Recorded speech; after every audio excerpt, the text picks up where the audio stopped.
श्रोतेहो नमस्कार. ऐसी अक्षरे रसिके या कार्यक्रमामध्ये आज आपण ऐकणार आहोत लीना माटे यांचा ललितबंध. विषय आहे खिडकी. आमच्या बेडरूमला पूर्वेकडे एक भली मोठी खिडकी आहे. सकाळी जाग आली की मी तिथून सूर्य दिसायची वाट पाहत असते.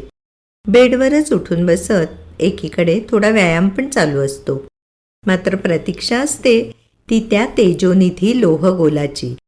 त्याची वेळ झाली की तो येणार हे माहीत असतं, तरी मनाची अधीरता बेचैन करते. अजून कसा गवगवला नाही? मी खिडकीपाशी त्याची विचारणा करते. कुसुमाग्रजांनी लिहिलेलं पृथ्वीचं प्रेमगीत आठवते. युगा मागुनी चालली रे युगेही. आणि खिडकी कानात सांगते, अगं बघ बघ आला तो. त्याचं पहिलं दर्शन केवढं लोभसवाणं. आधी गडद केशरी, मग थोडा फिका केशरी, तांबूस पिवळा, नंतर सोनेरी. क्षणाक्षणाला बदलत जाणारा त्याचा रंग. रंगांच्या किती त्या विविध छटा. प्रथम दर्शनी कसा शीतल सौम्य असतो, मग मात्र थोडा थोडा प्रखर होत जातो. बेडरूमच्या खिडकीलगत गुलमोहराची 2 झाडंही आहेत.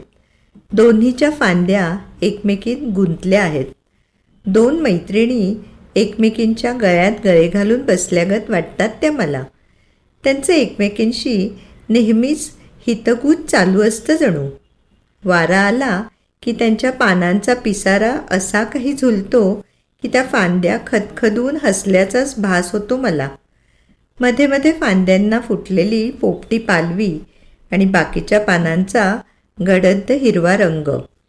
त्याही माझ्याबरोबर आकाशातल्या रंगांची उधळण डोळ्यात साठवत असाव्यात. सूर्य, मी आलो बरं का, असं म्हणून हजेरी लावतो. मग आकाशातले ढगही, तू हो पुढे, आम्ही आहोतच, असं म्हणत पाठोपाठ दिसू लागतात. तो एखाद्या उन्हाळ मुलासारखा वाटतो मला. वर्गात मी रोज एकाच ओळीत एकाच बाकावर बसणार नाही, असं एखाद्या उन्हाळ मुलाने म्हणावं ना, तसा. रोजच तो आपली रांग, आपला बाक बदलत असतो.